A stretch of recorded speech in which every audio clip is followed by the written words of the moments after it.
Vamos aqui para a aula 1 do curso de Português Instrumental do IFPA Campus Santarém, turma de Aquicultura subsequente, onde os assuntos a ser abordados serão nível de linguagem, com ênfase para a modalidade culta da língua portuguesa, e tópicos gramaticais aplicados ao texto, com ênfase na articulação entre orações. Vamos lá? Então, já que nós vamos falar de níveis de linguagem, lembramos aqui um conceito de linguagem como qualquer conjunto de sinais que nos permite realizar atos de comunicação. Se eu falo nos permite, eu estou me referindo, como alguns autores enfatizam, a nós, seres humanos. Então, dependendo dos sinais escolhidos, teremos uma comunicação verbal, visual, auditiva, etc. Damos o nome de fala à utilização que cada membro da comunidade faz da língua, tanto na forma oral quanto na escrita. Em decorrência do caráter bastante individual da língua, é necessário destacar algumas modalidades que veremos a seguir. Os níveis de linguagem que estudaremos aqui são a linguagem coloquial, a linguagem técnica, a linguagem literária e a norma culta da língua portuguesa. Temos aqui o conceito de linguagem coloquial como aquela que é adotada em situações informais ou familiares, caracterizada pela espontaneidade, pois não existe uma preocupação com as normas estabelecidas. Ela vai aceitar o uso de gírias e de palavras não dicionarizadas. Embora seja uma linguagem informal, não é necessariamente inculta, pois a desobediência a certas normas gramaticais se deve à liberdade de expressão e à sensibilidade estilística do falante. É facilmente encontrada na correspondência pessoal no MSN, no e-mail pessoal, etc. Na literatura, em histórias em quadrinhos, nos jornais e revistas. Como exemplo de linguagem coloquial, nós temos aqui, sei lá, acho que tudo vai ficar legal. Para que então ficar esquentando tanto? Me parece que as coisas no fim sempre dão certo.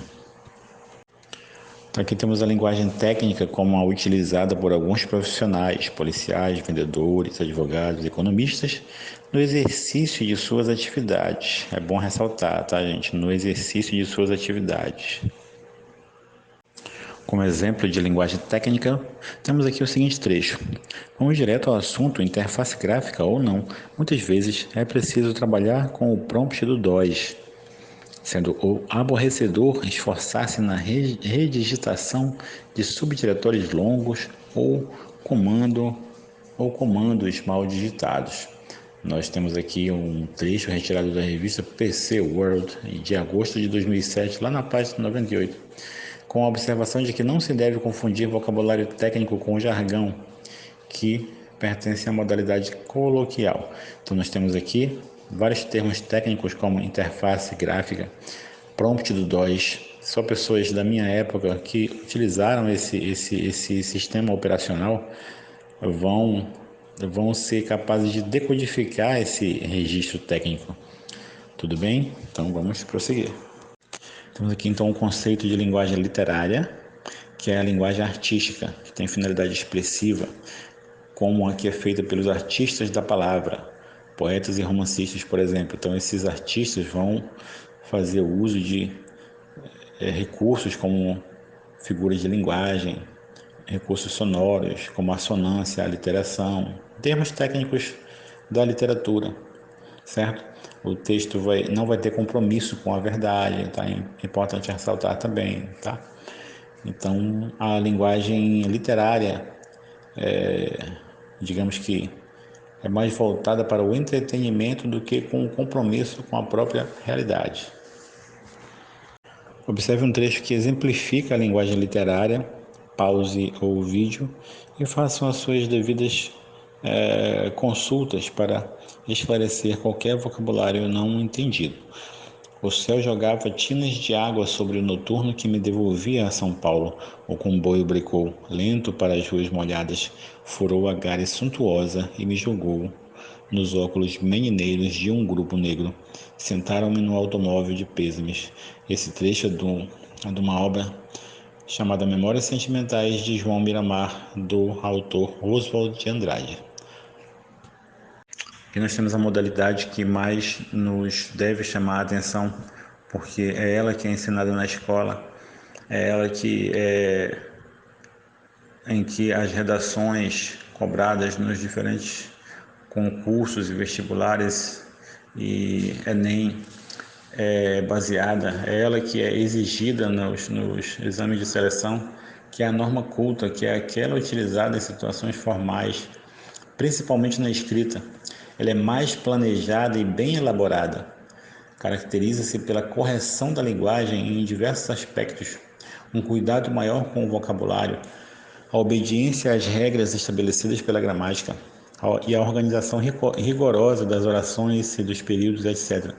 Então, isso tudo que eu acabei de falar, planejamento, a boa elaboração, a correção da linguagem, esses diversos aspectos, esse cuidado maior com o vocabulário, essa obediência às regras estabelecidas pela gramática e essa organização rigorosa, isso tudo vai demandar um conhecimento por parte do aluno. Tá? Não dá para se falar em norma culta sem se falar em preparo, sem se falar em um estudo cauteloso, né? Para que se obedeça essa norma. Então, como exemplo de um trecho que utiliza bem a norma culta, vamos fazer a leitura aqui de um trecho do autor chamado Arnold Toynbee, na obra Um Estudo da História.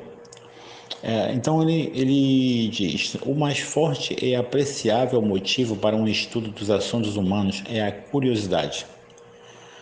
Este é um dos traços distintivos da natureza humana.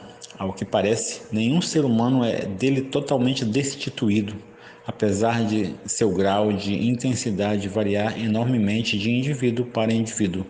No campo dos assuntos humanos, a curiosidade nos leva a buscar uma óptica panorâmica, através da qual se possa chegar a uma visão da realidade, tão inteligível quanto possível para a mente humana. Observemos aqui o trecho bem escrito, a pontuação respeitada, os elementos de coesão, né? Os conectivos sendo empregados aí de maneira harmônica, o texto suave, é um texto que não tem repetição, as palavras estão bem ortografadas, certo, gente? Então observemos esse trecho, tá? E vamos procurar a boa leitura, tá? A leitura de livros que passaram por uma revisão, né? Então a gente fica acostumado aí com o texto informal demais, né?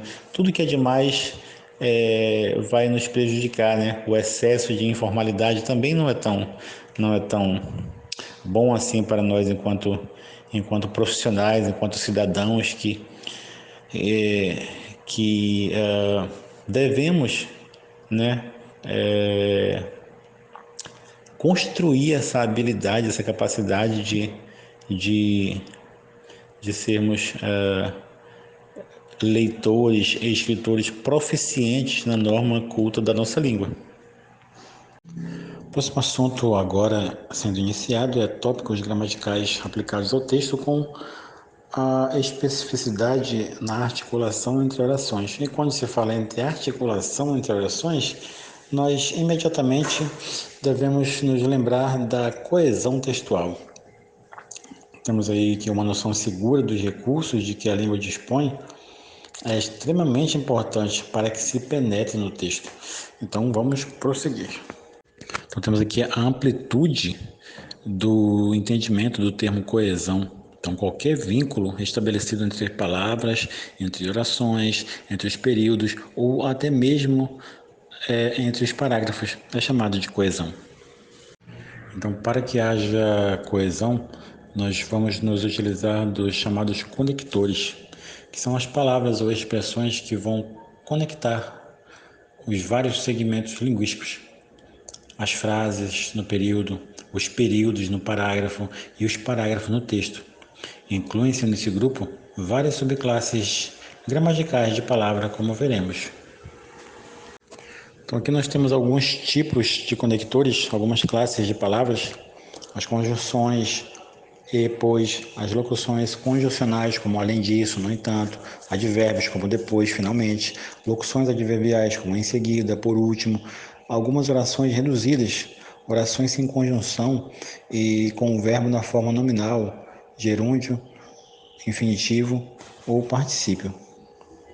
Então, os conectores podem se referir a elementos que já foram mencionados no texto ou que ainda virão a ser mencionados.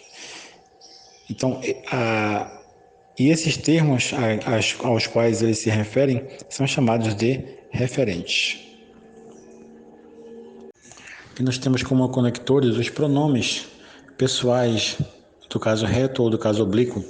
Meu filho está na escola, ele tem uma prova hoje, então ele conecta com o referente meu filho. Carlos trouxe o ofício ou entregou ao chefe, entregou o ofício, então o ofício vai ser o referente aí. E o elemento conector vai ser o pronome oblíquo ou. Que nós temos como conectores os pronomes possessivos. No caso, Pedro chegou à sua oportunidade. E pronomes demonstrativos, como veremos a seguir. Aqui nós temos exemplos de conexão, né, de conexões com a utilização de pronomes demonstrativos. O filho está demorando e isso preocupa a mãe. Ou seja, o que preocupa a mãe? O fato de o filho estar demorando. Isto preocupa a mãe. Então, o fato também de o filho estar demorando. Então, nós temos aqui a semelhança entre isso e isto. Então, uma explicação que se dá aqui é que isso vai ser usado para fazer referência a coisas ou fatos passados no texto, e isto vai se referir a coisas ou fatos que ainda aparecerão. Embora se faça uma certa confusão hoje, um emprego adequado é exatamente o que acabamos de expor. Então, esse autor, defende que este seja o uso adequado, porém, nós vamos ver que a confusão que se faz entre isso e isto é enorme, né? As pessoas falam isso para falar de coisas atuais, né? E como usam isto para falar de coisas passadas. Então, não existe aí, digamos que uma uniformidade na utilização desses diferentes pronomes demonstrativos. Aqui nós temos uma situação especial de coesão na utilização dos pronomes demonstrativos aquele e este para evitar a repetição. Então nós temos aqui também a observação de que essa substituição também pode ser feita com por exemplo, numerais. Ao invés de eu dizer, por exemplo, o homem e a mulher estavam sorrindo, aquele foi promovido, esta por ter recebido um presente, eu poderia ter falado, o homem e a mulher estavam sorrindo, o primeiro porque foi promovido e a segunda por ter recebido um presente. Então aqui nós vamos observar a utilização de conectores representados por pronomes indefinidos, como no exemplo, naquela época, os homens, as mulheres, as crianças, todos acreditavam na vitória, e a utilização de pronomes relativos, como no exemplo, havia ali pessoas que me ajudavam. Já aqui nós temos a possibilidade de conexão com o uso de pronomes interrogativos. Quem será responsabilizado? O rapaz do almoxerifado, por não ter conferido o material. E através de substantivos, José e Helena chegaram de férias, crianças ainda não entendem o que aconteceu com o professor, sendo que subtende-se que crianças refere-se a José e Helena. Aqui nós temos exemplos de conectores representados por advérbios e preposições. Com advérbio, nós temos o exemplo: a faculdade ensinou-o a viver, lá se tornou homem. E com o exemplo de preposição, preciso de ajuda, morreu de frio. Nos dois enunciados, aqui, a preposição liga um verbo a um substantivo. Então, a explicação gramatical dos dois enunciados que nós acabamos de ver, preciso de ajuda e morreu de frio, é que no primeiro a preposição vai introduzir um objeto indireto preciso de quê? Preciso de ajuda. E na segunda, a expressão vai introduzir um adjunto adverbial, já que vai ser o modo pelo qual a pessoa morreu de frio. Conectores, parte 10. Conjunções e locuções conjuntivas. Conjunção é a palavra que liga duas orações, ou em alguns casos, dois elementos da mesma natureza. Pode-se entender também como a palavra introduzida numa oração que pode ser coordenada ou subordinada. Então é sumamente importante o conhecimento de conjunções e locuções correspondentes. Então nós temos a afirmação de que nem preposições nem conjunções vão ter um referente propriamente dito. Então é importante conhecer o valor de cada uma delas, tanto preposições quanto conjunções. Aqui nós temos conjunções coordenativas, sendo a primeira delas as aditivas, que vão estabelecer uma adição, vão somar coisas ou orações do mesmo valor. Aqui, os exemplos acima são exemplos de conjunções aditivas, não só pintava, mas também fazia versos, ou seja, não só pintava e fazia versos, não só lavou como também escovou os cães. Já nas conjunções aqui número 2, temos as adversativas que vão estabelecer oposição ou contraste. Correu muito, mas não se cansou. Então, essa ideia de oposição vai ser representada pela palavra mas. Temos aqui a possibilidade também da palavra e, que normalmente atua como conjunção aditiva, assumir um valor adversativo, como no exemplo, fiz muito esforço e nada consegui. Então, geralmente o que se espera de alguém que faz um esforço é que ele consiga. Então, fiz um esforço e não consegui. É como se eu dissesse, fiz um esforço, mas não consegui. Então, também temos conjunções conclusivas que estabelecem conclusões, como chegou muito cedo, logo não perdeu o início do espetáculo, ou alternativas, faça a sua parte ou procure outro emprego. Também nós temos conjunções explicativas, como no exemplo, chorou muito porque os olhos estão inchados. Temos observações, observação A. Essas conjunções também podem iniciar orações subordinadas causais, ou também temos que depois de imperativo, elas só podem ser coordenativas explicativas. Depois das conjunções coordenadas, só ressaltando aqui que orações coordenadas são aquelas que têm um valor independente, né? São ligadas por uma conjunção. E orações subordinadas, como o próprio nome já diz, dependem uma da outra para que tenham sentido. Elas não têm um sentido próprio, individualmente falando. Então, temos aqui conjunções causais. O gato miou porque pisei em seu rabo. E o exemplo de uma conjunção condicional é: você será aprovado desde que se esforce mais. Aqui nós temos exemplos de conjunções concessivas, as que têm valor de concessão. Exemplo, embora gritasse, não foi atendido. Conjunções comparativas, que vão ter o valor de comparação, ele sempre foi ágil como o pai. E conjunções conformativas, que vão ter valor de conformidade. Fiz tudo conforme me solicitaram. Aqui nós temos conjunções com valor de consequência, proporção e finalidade. Por exemplo, falou tão alto que acordou o vizinho. A consequência de falar alto. Seremos todos felizes à proporção que amarmos. Uma proporção une uma oração a outra. E a finalidade, fechou a porta para que os animais não entrassem. Temos ainda conjunções subordinadas com valor de tempo e conjunções que não têm um valor semântico, são desprovidas de valor semântico, que vão iniciar orações que completam o sentido da outra. Então, essas orações integrantes são chamadas de subordinadas substantivas. O exemplo de uma oração que tem um valor de tempo é: cheguei quando eles estavam saindo, e a integrante vai ser: é bom que o problema seja logo resolvido. Então ainda nós temos outras classes de palavras que podem funcionar como conectores, como as conjunções e locuções coordenativas e subordinativas, porque, no entanto, advérbios conectivos, agora, assim, depois, adjetivos, bom, verbos, quer dizer, grupos preposicionais ou locuções adverbiais, pelo contrário, do mesmo modo, e orações para concluir, pelo que referi anteriormente.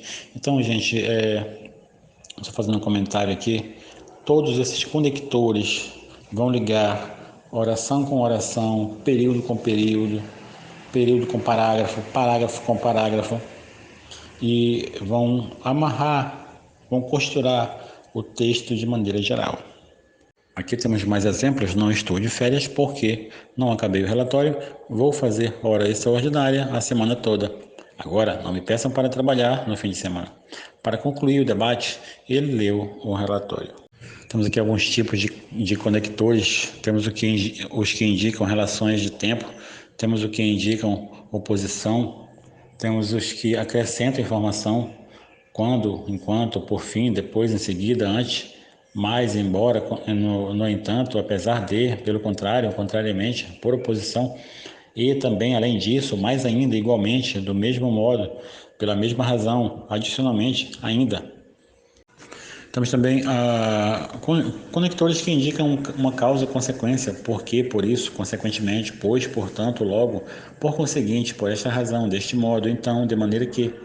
Ou então, conectores confirmativos, exemplificativos, por exemplo, de fato, efetivamente ou com efeito. Nós temos exemplos de conectores explicativos ou reformulativos, quer dizer, ou seja, isto é, por outras palavras, conectores que indicam síntese ou conclusão, em resumo, em suma, concluindo, para concluir, alternativos, ou alternativamente, em alternativa.